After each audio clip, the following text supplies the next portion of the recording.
Hi, I'm Richard Maraj, Senior Minister at Unity of Phoenix Spiritual Center, and I want to thank you for visiting our website and for tuning in to today's message. If you feel inspired by today's talk, I really encourage you to make a donation by hitting that button below and making a contribution to this ministry. It'll allow us to continue these messages online and to do the great work we do here at Unity of Phoenix, which is to inspire people to live better lives. So thanks for tuning in, thanks for your support, and we hope to see you at a Sunday real soon. Morning again, everybody. And a shout out to everybody who tunes in and watches us online. So what did the dough say to the pepperoni and the mozzarella? You want a pizza, me? Okay. Why did the tuna cross the road? Just for the halibut. Big finish. So I took the shell off of my racing snail because I thought it would make it faster, but now it's more sluggish. I'm thinking my jokes are a little sluggish. How many people think my jokes are a little sluggish? Oh, so now you raise your hands. Now you raise your hands. But I can still feel the love behind it, okay? So this morning, we're going to talk about how do we handle life through tough times? How do we handle life through the adversities? How do we handle life through the worst challenges and the most painful experiences that we go through?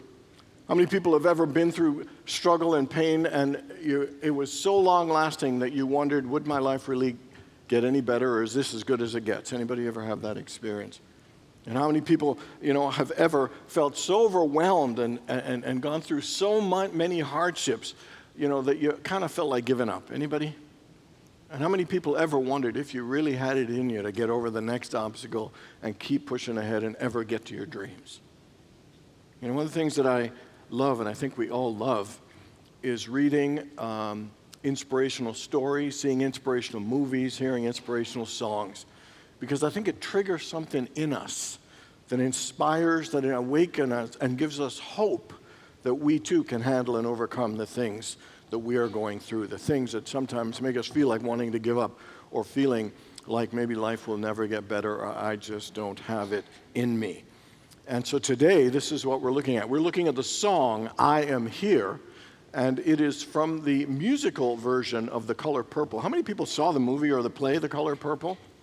And so from this 85 movie, this is a song, the closing song in the Broadway film. Let me give you a little recap of it. It is a 40-year span story of a 14-year-old African-American young woman named Celie, who was profoundly abused by her father and impregnated twice. Those two children that she loved and wanted to keep were given away.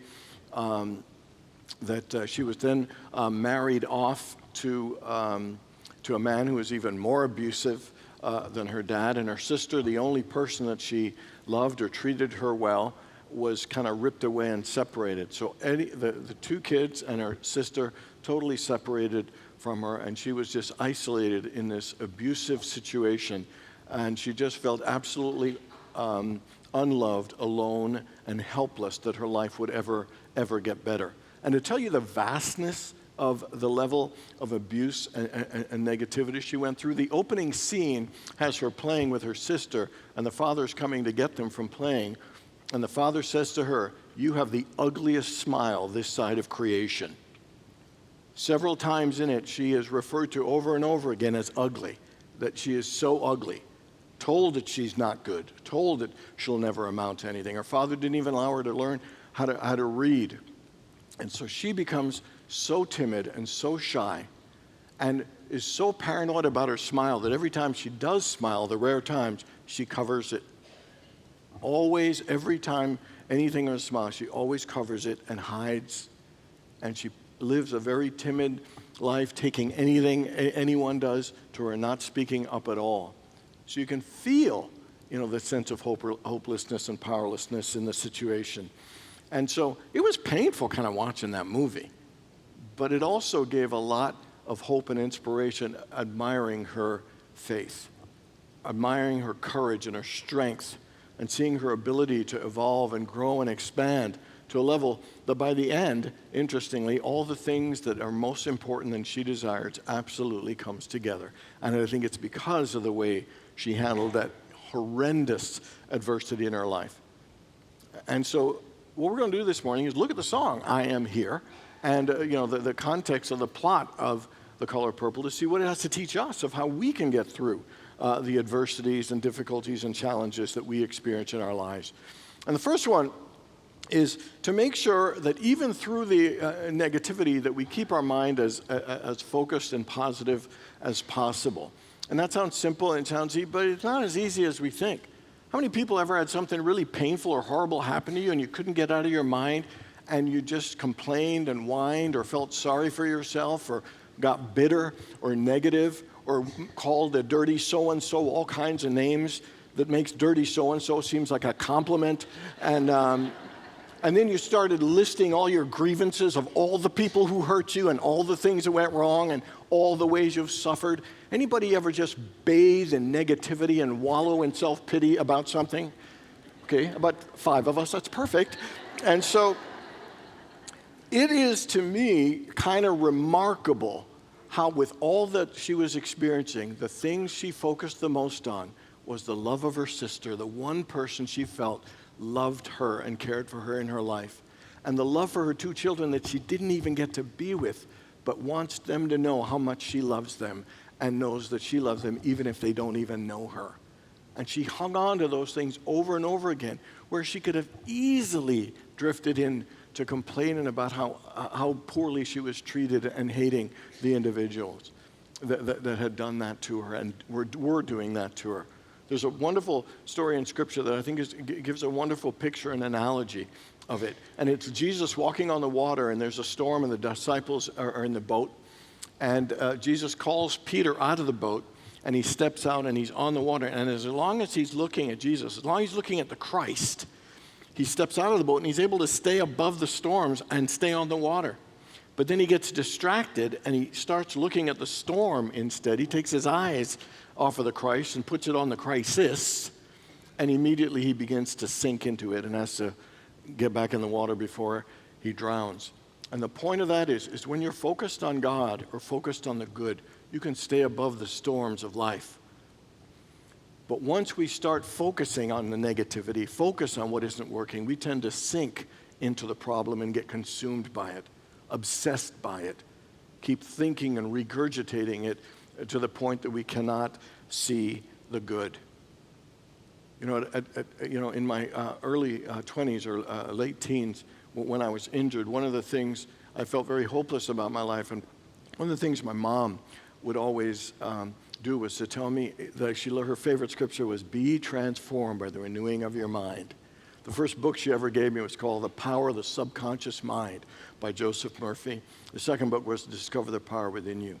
And she had this belief that you've got to guard your mental house from negativity and keep it focused on God and keep it focused on the good. She said that no matter what happens to you in life, you're responsible for what you put in your mental house and to continue to make it good. Because she said that you can either have your mind work for you or against you. That we could obsess and freak out and be negative and overthink stuff and get anxious, or we could focus on what is good, what is positive, and what is working. She let me know that my mind is the greatest asset in any adversity, is how we use its power. John Milton in Paradise Lost said these words. He said, "The mind is a place of its own, and in it, it can make a heaven of hell or a hell of heaven." And so right now in your mind, would you say your mind's doing a good job making a heaven of hell or a hell of heaven? Because it is what goes on in our minds that really begins to create the kind of experience and the kind of life that we are having. And so let me give you one great crisis situation that gives such a good 4-step example. And I've used it before, but I love it so much. It's a story of the loaves and fishes. So Jesus is about to speak to 5,000 people, and there's only a couple of loaves and a couple of fish, and there's just not enough food. And so it's a bit of a crisis of not enough. And so he does 4 things. And the first thing Jesus does, anybody know what he does? Okay, I'll tell you. The first thing he does is he tells all the people, and it says to sit down on the grass. Remember, leads me beside the still waters and the green pastures. Is grass, it represents peace. So in a crisis, when things aren't working and going well, the best thing you could do is to just calm down and relax. Not panic, not freak out, not blame, not wallow in negativity. Just to calm. And then the second thing he did, he looked up. He looked away from the negativity, and he looked up to Spirit. He looked up to a higher perspective, to a higher power. Emmett Fox has a little pamphlet called The Golden Key, and he said if you've got any struggles from financial to legal problems, the best thing you can do is not to worry, but to think about God. That any thought of God, any thought of love, any thought of peace, that any thought of Spirit will literally lift you and open the possibility of a solution coming into your life. And so Celie, 2 of the things she did was focus on the love of her sister and her children, focus on what she got, and she even says that in the thing. I got my sister, I got my children, even though they're not here, I got them. I got my house, I got my hands. She is focusing on the good that she has. And that's what the third one is, to look up at Spirit, to acknowledge the good that we have now, as they did with the bread that they had and the fish that they had. And then the fourth thing is to open a space for a solution and possibilities. To not go to that place of hopeless, there'll never be a solution, it'll never work out, but open a place spiritually. Even if you don't know what the solution looks like, at least be open that there is a solution and better possibility. I always believe that the person who knows how to use their mind the best can navigate through any difficulty. The person who knows how to use their mind the best will actually rise as high as they are wanting to go. So I want you to think of a challenge in your life. Think of an adversity. Think of a thing that's really kind of got a grip on you and ask you, how well are you using your mind? Are you focusing on the positive or the negative? On the physical or the spiritual? On what you got or what you don't got? And I bet every one of us knows that we could probably do a better job in using the power of our mind and staying focused on the positive and the good.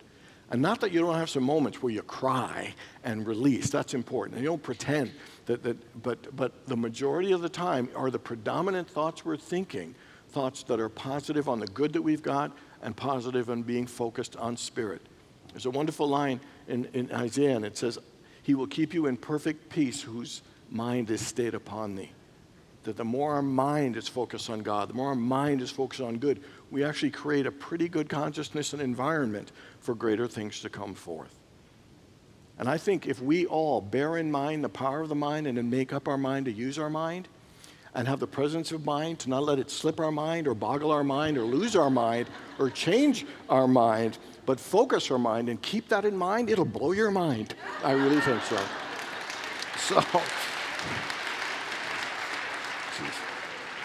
Sorry about that little bit. Hope you don't mind. But anyway, your mind is your greatest asset. It can make a heaven of hell. So how are you using it in crisis?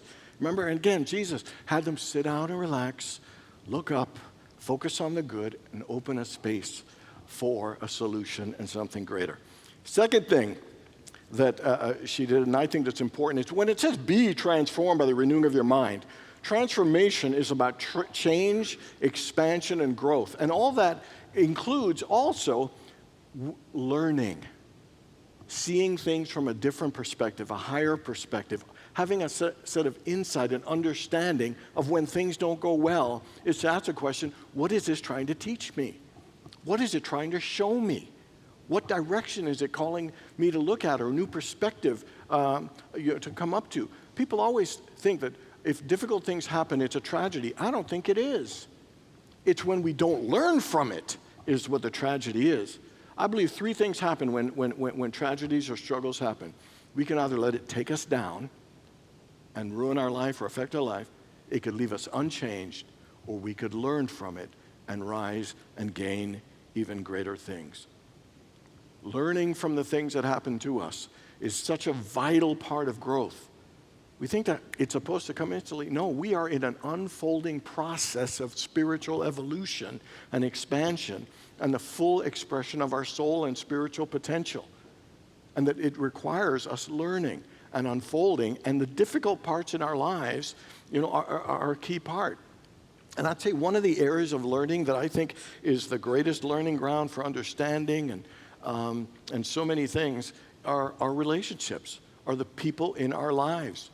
When you think about it, without people, we wouldn't really learn to forgive or have compassion or experience love or encouragement or support in the way that people are a vital part of things. And whether it is to love and encourage us to see the good things in us we may not see, or to help us heal things that need to be healed, but maybe it's to trigger some pain to help us set boundaries, to help us say no. That is not something that I want to be a part of my life. In whatever way it is, all relationships and all people, give us the learning we need to expand. I met Mary Kupferle. She's a Unity minister. She wrote a book, and one of the lines in her book is, if God brings it to you, God will help. Wait, I got to read it. If God brings you to it, God will help you get through it. And one of the things about it is that God will bring you the right people you need, to help you learn to rise above and to be transformed in that situation. How many people you love, you adore, you admire, that you are just so uplifted by them in so many ways? Everybody? How many people have people you can't stand that irritate you, that suck the life out of you and drain you? Okay. And I would say equally, if God brings you to it, God will help you get through it. And the people that show up in our lives, I believe there's like a soul contract. That whether it's a reason, a season, or a lifetime, those individuals came to help us on our journey to grow our souls, to fully express our spiritual potential. The question is, do we have a mindset of a learner? Learning is one of the greatest gifts that we have. We think we're supposed to get it right the first. No, it's a process of learning and learning and learning, and continue just to keep expanding. And one of the important things is Seeley in this did not transform alone. There were people who came into her life, and two of the main characters. The first one is Sophia, played by Oprah's character. And one of the things is she was so abused and so accustomed to getting beaten and being treated so poorly as a woman that there was a situation where Oprah's character, Sophia, her husband beat her, and she beat the heck out of him. And, it was the first time she saw a woman stand up to a man. And that had a huge impact on her. Not in the moment, and she didn't run out and do anything, but have you ever had someone do something that you want to do, or were an example, an embodiment of something you never even gave yourself permission to believe that you could be that good, that you could be that successful? So suddenly her mind and her awareness of possibilities of a different experience in life and relationship was shown by one person. Remember, when I joined Toastmasters, it was a time where I didn't think I could do anything.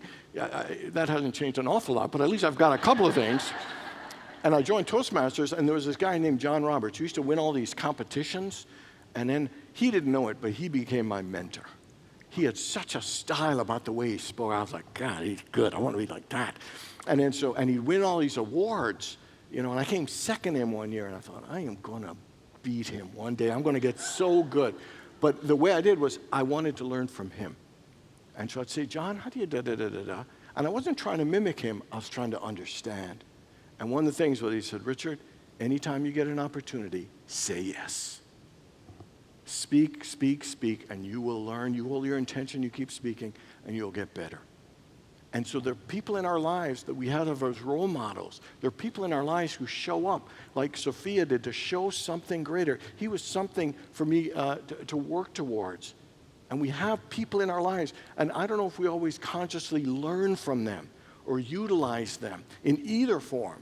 I'm sure there are people who have pressed our buttons, but they've shown us, okay, that's not okay. There's a behavior, and that's something for me to move on from or let go. All of the people in our lives come to teach us at a soul level. But the question is, we need to pay attention.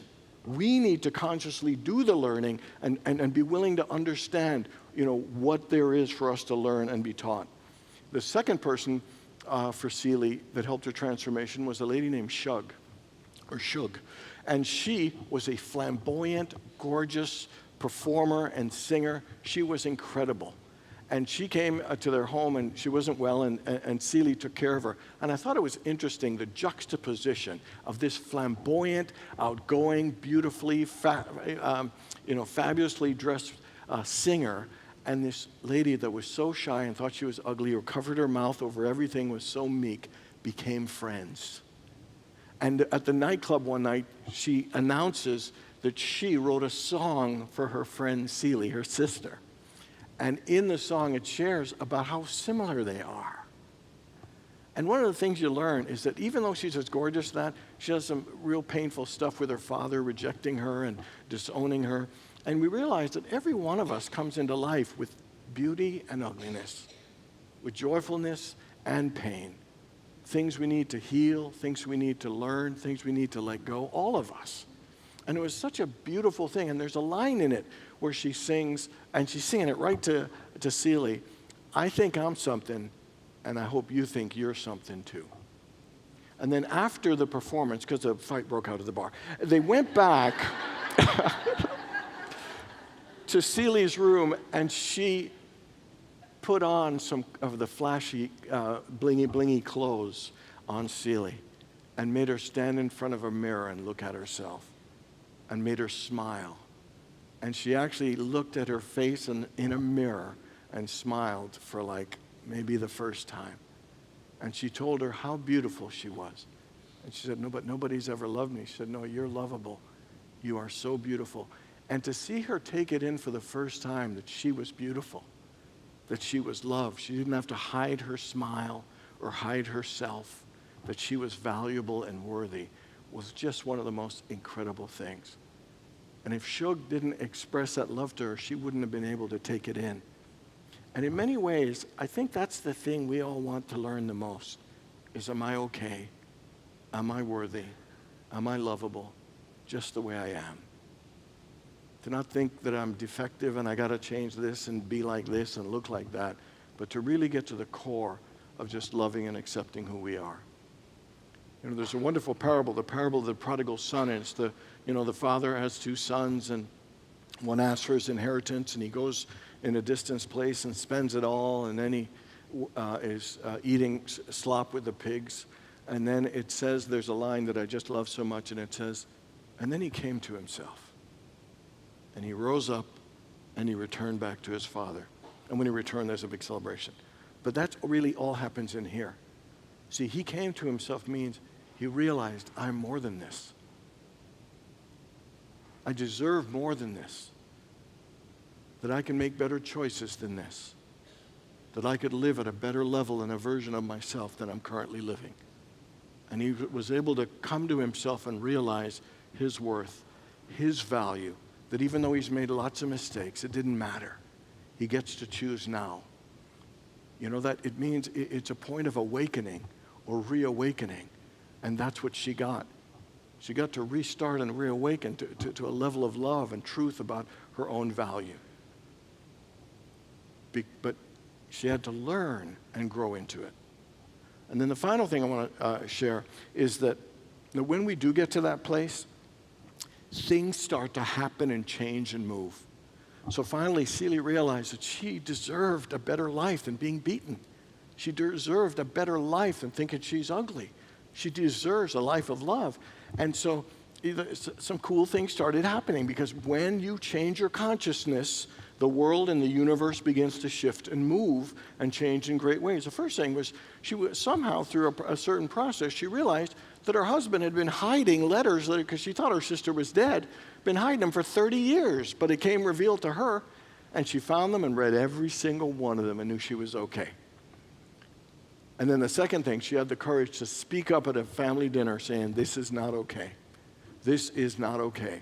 And had the courage to get up and leave the house and leave her husband. And he grabbed her, and she looked at him. And he realized this was not the same woman he'd abused for 30 years. and he took his hand off her and let her leave. And then the third amazing thing, she found out that her dad wasn't her dad, but her real dad had died and left her an inheritance of a beautiful house and a lot of land. So isn't that cool how spiritually she got the strength to step away from a situation, not knowing where she'd live, and the universe provided it. And then the fourth amazing thing was she was reunited with her sister who was in Africa and ended up coming back. But here's the fifth bonus thing. The immigration paper came to the house where her abusive husband was. And he took the paper and went down to the office and paid for them. And so the abusive husband of all that time actually played a part in reuniting his sister. And in the movie, you see them reuniting, and he's off in a field, and he's smiling. And the point I'm saying is that when you show up with the truth of who you are, when you step in to the level of self-worth and value and truly love ourselves, things begin to change. The lesser things fall away, you attract greater things, but there are ripples that will transform other people's lives. As she rose up even against him, something in him awakened to realize, I can be better than I was too. That there is more in him than how he demonstrated, and that may not have come up until she was able to step out.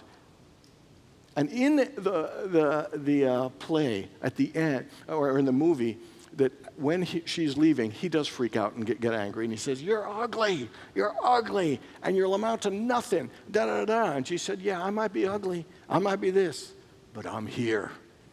And it was her declaration that I am owning all my beauty, I am owning all my flaws, I am all things, and I am fully showing up for life. That I am fully showing up. So that affirmation of I'm here is about bringing all of you proudly and joyously and appreciating and knowing that you have value, that you are meant to be here. And that's what she did. Life isn't easy. There's adversity and challenges that will hit that will make us all want to give up or think that life won't get better, or think we don't have it in us. But if we follow the truth of using the power of our mind to focus on the good and focus on God and not let it slip into negativity, if we are willing to learn from the lessons and the people, from those who love us to those who challenge us of what we are meant to do and expand, and then come to an awakening of the truth of who we are and show up with our true value, our lives will change. I think life is calling all of us to show up in a better version, in a better way. I don't know what that next level for you is. It might be to show up with more gentleness. It might be able to show up with more compassion. It might be able to show up with more strength and firmness. I don't know what it is, but I guarantee you, beyond it is something greater. The world is just waiting for every one of us to declare, I'm here. God bless you all.